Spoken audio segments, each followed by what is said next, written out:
اعوذ باللہ من الشیطان الرجیم بسم اللہ الرحمن الرحیم وَأَوْرَثْنَا الْقَوْمَ الَّذِينَ كَانُوا يُسْتَضْعَفُونَ مَشَارِقَ الْأَرْضِ وَمَغَارِبَهَا الَّتِي بَارَكْنَا فِيهَا، اور وارث بنا دیا ہم نے اس زمین کے مشرق و مغرب کا جس کو کہ ہم نے بابرکت بنایا ہے۔ یہاں میں مشارق الارض آ کر ذرا بات کو سمجھنے میں مشکل ہو جاتی ہے، یہ خاص ایک ترتیب ہے ردم کے حوالے سے۔ مراد یہ ہے کہ اس زمین کا وارث بنا دیا جس زمین کو ہم نے بابرکت بنایا ہے، اس کے مشرق اور مغرب پر قبضہ دلا دیا اس قوم کو کہ جس کو دبا لیا گیا تھا۔ یہ زمین فلسطین ہے، ارض فلسطین، اس لیے کہ قرآن مجید میں بھی ہے الذی بارکنا حولہ، سبحان الذی اسری بعبدہ لیلا من المسجد الحرام الى المسجد الاقصی الذی بارکنا حولہ لنریہ من آیاتنا۔ تو یہ سرزمین فلسطین جو ہے یہ اس اعتبار سے بھی مبارک ہے کہ سینکڑوں انبیاء یہاں رہے اور دفن ہوئے، حضرت ابراہیم علیہ السلام کے بعد سے لے کر، اور یہ کہ نہ معلوم کتنے طویل عرصے تک یہ انبیاء کا مدفن بھی رہا اور ان کا مسکن بھی رہا۔ پھر یہ کہ بڑی زرخیز علاقہ بھی ہے۔ تو ہم نے اس قوم کو کانوا یستضعفون، جو دبا لیے گئے تھے، مصر میں جو دبے ہوئے تھے، پسے ہوئے تھے، ان کو وارث بنا دیا اس زمین کے مشرق اور مغرب کا، مشارق الارض و مغاربها التی بارکنا فیہا، جس میں ہم نے برکتیں رکھی ہیں۔ وتمت کلمۃ ربک الحسنی علی بنی اسرائیل، اور تیرے رب کی اچھی بات، اچھا وعدہ بنی اسرائیل کے حق میں پورا ہو گیا، بما صبروا، جو صبر انہوں نے کیا، یعنی جو بھی سختیاں آئیں حضرت موسیٰ علیہ السلام کے ساتھ، جو بھی لوگ ان میں سے ایمان لائے تھے، انہوں نے واقعتاً ثابت قدمی دکھائی، اور یہ کہ اس صبر کی وجہ سے اللہ تعالیٰ کا وعدہ ان پر پورا ہوا۔ وَدَمَّرْنَا مَا كَانَ يَصْنَعُ فِرْعَوْنُ وَقَوْمُهُ، اور ہم نے تباہ و برباد کر دیا جو کچھ کے بنایا تھا فرعون نے اور اس کی قوم نے، وَمَا كَانُوا يَعْرِشُونَ، اور جو وہ اونچے اونچے کرتے تھے، محل بناتے تھے یا کچھ اور اونچی اونچی ٹٹیاں چڑھاتے تھے اپنی انگوروں کی بیلوں کے لیے، ان سب کو ہم نے جو ہے ختم کر کے رکھ دیا۔ اب یہ جو تھا ان کا سفر مصر سے اور جو یہ صحرائے سینا تک آئے، اس کا تذکرہ جو ہے کئی مرتبہ اس سے پہلے مدنی صورتوں میں بھی آ چکا ہے، لیکن اب کچھ واقعات وہ بیان ہو رہے ہیں کہ جو اس ایکسوڈس کے بعد، اسے ایکسوڈس کہتے ہیں، کتاب الخروج، یعنی یہ جو باب ہے اولڈ ٹیسٹمنٹ کا، ایکسوڈس، نکلنا، مصر سے نکلنا، اس کے حالات۔ وجاوزنا ببنی اسرائیل البحر، اور پار اتار دیا ہم نے بنی اسرائیل کو سمندر کے یا دریا کے، فَأَتَوْا عَلَىٰ قَوْمٍ، تو ان کا گزر ہوا، پہنچے وہ ایک ایسی قوم پر، یعکفون علی اصنام لہم، جو اعتکاف کرتے تھے اپنے اپنے بتوں کا۔ یہ لفظ ذرا یہاں پر نوٹ کیجئے، اعتکاف کرنا۔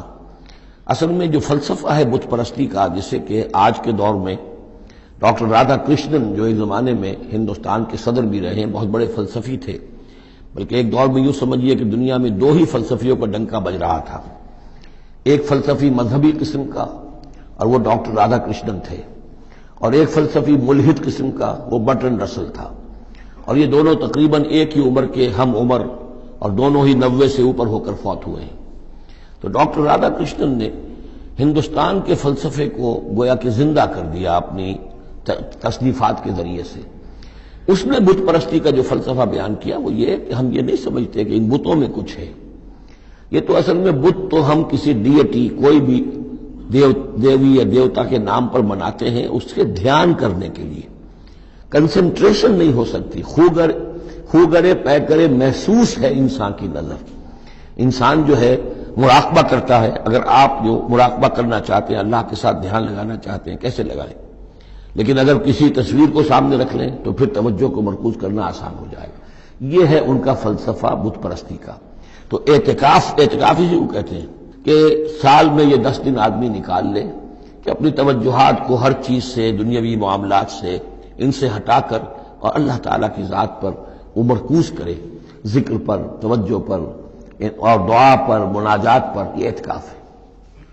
تو انہوں نے بت اپنے بنائے ہوئے تھے اور ان بتوں کا اعتکاف کرتے تھے۔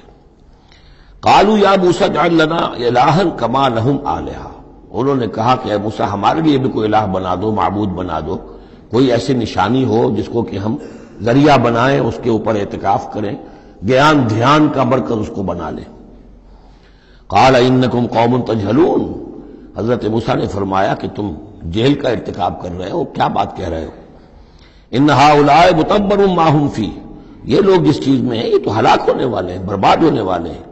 وَبَاطِلٌ مَا كَانُوا يَعْمَلُونَ، اور جو کچھ یہ کر رہے ہیں وہ سب باطل ہے، اس کی کوئی حقیقت نہیں ہے۔ قَالَ غَيْرَ اللَّهِ أَبْغِيكُمْ إِلَٰهًا، حضرت موسیٰ نے فرمایا کہ کیا میں اللہ کے سوا تمہارے لیے کوئی الہ تلاش کروں؟ وَهُوَ فَضَّلَكُمْ عَلَى الْعَالَمِينَ، اور اس نے تو تمہیں فضیلت دی ہے تمام جہان والوں پر۔ وَإِذْ أَنجَيْنَاكُم مِّنْ آلِ فِرْعَوْنَ، اور ذرا یاد کرو جبکہ ہم نے تمہیں نجات دی آل فرعون سے۔ یسومونکم سوء العذاب، یہ الفاظ جو کہ تم سورہ بقرہ میں بھی آئے ہیں اور اس کے بعد بھی آئے ہیں۔ یسومونکم سوء العذاب، وہ تمہیں مبتلا کیے ہوئے تھے بدترین عذاب میں۔ یقتلون ابناءکم ویستحیون نساءکم، وہ قتل کر ڈالتے تھے تمہارے بیٹوں کو اور زندہ رکھتے تھے تمہاری بیٹیوں کو۔ وفی ذالکم بلاء من ربکم عظیم، اور یقیناً اس میں تمہاری رب کی طرف سے بہت بڑی آزمائش تھی۔ وَوَعَدْنَا مُوسَىٰ 30 لَيْلَةً، اور ہم نے بلایا موسیٰ کو 30 راتوں کے لیے۔ عام طور پر دن رات، لیکن یہ کہ عربی میں جو محاورہ ہے وہ رات ہی کا ذکر کرتے ہیں۔ 30 راتوں کے لیے وَأَتْمَمْنَاهَا بِعَشْرٍ، روایات سے معلوم ہوتا ہے کہ اولین جو تھی طلبی وہ 30 رات کے لیے ہوئی تھی، لیکن اس میں جو چلہ تھا جو حضرت موسیٰ علیہ السلام کو کاٹنا تھا، اس میں روزہ بھی تھا مسلسل 30 دن کا، تو اس میں یہ ہے کہ کسی وقت ان سے ضبط نہیں ہو سکا اور مسواک کر لی تھی، وہ جو روزے کی وجہ سے منہ کے اندر ایک طرح کی بو پیدا ہو جاتی ہے، اس کو برداشت نہ کر سکے، تو اس کی پاداش میں اب یہ روایات ہیں، میں نہیں کہہ سکتا کہ کس حد تک ان میں صحت ہے۔ فَأَتْمَمْنَاهَا بِعَشْرٍ، تو مکمل کر دیا ہم نے اس مدت کو 10 دن سے اور۔ فَتَمَّ مِيقَاتُ رَبِّهِ 40 لَيْلَةً، تو وقت مدت پوری ہو گئی اس کے رب کی، یعنی 40 راتیں۔ یہیں سے ہمارے ہاں تصوف میں اہل صوفیہ نے 40 کا یہ چلہ کشی، 40 دن 40 رات کا چلہ کاٹنا، یہ جو ہے نکالا ہے۔ وقال موسیٰ لأخیہ ہارون، اور کہا موسیٰ نے اپنے بھائی ہارون سے علیہ السلام، اخلفنی فی قومی، آپ میری نیابت کیجئے میری قوم میں جا رہا ہوں، مجھے اللہ تعالیٰ نے طلب فرمایا کوہ طور پر، واصلح، اور دیکھیے اصلاح کرتے رہیے، ولا تتبع سبیل المفسدین، اور فساد مچانے والوں کے راستے کی پیروی نہ کیجیے گا۔ صدق اللہ العظیم۔